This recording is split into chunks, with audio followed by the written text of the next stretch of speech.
మీరు లేవనెత్తినటువంటి ప్రధానమైనటువంటి అంశాలు ముఖ్యంగా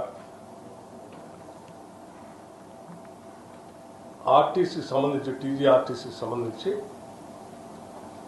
గుర్తింపు ఎన్నికలు నిర్వహించుకోవటానికి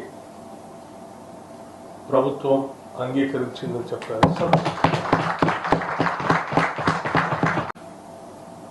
అలాగే మరొక ప్రధానమైనటువంటి అంశం దశాబ్దాల పైబడి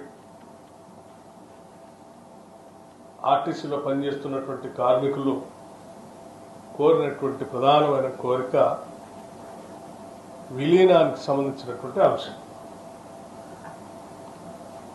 ఈ విలీనానికి సంబంధించినటువంటి అంశంపై కూడా సుదీర్ఘంగా చర్చించిన తర్వాత ఆర్టీసీ విలీన ప్రక్రియకు సంబంధించి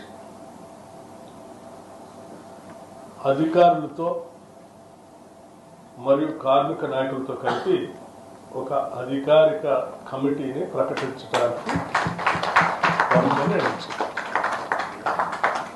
అంశాలను కూడా లోతుగా అధ్యయనం చేసి ఇరుపక్షాలు కూడా ఉన్న పరిస్థితులు అర్థం చేసుకున్న తర్వాత ఈ టీఆర్సీ సంబంధించి 11%కి నిర్ణయం చేయాలి ప్రభుత్వం నిర్ణయించిందని చెప్పడానికి సంతోషిస్తా ఉన్నాను. ప్రకృషంగా చర్చించి సాధ్యమైనంత మేరకు అన్ని అంశాలని పరిష్కరించుకోవడం కోసం ఆర్టీసీ యాజమాన్యాన్ని చొరవ చూపించి వెంటనే ఆ చర్చలు కూడా ప్రారంభించి కార్యాచరణ ముగించవలసిందిగా కూడా ఆర్టీసీ యాజమాన్యాన్ని ప్రభుత్వం ఆదేశిస్తాం.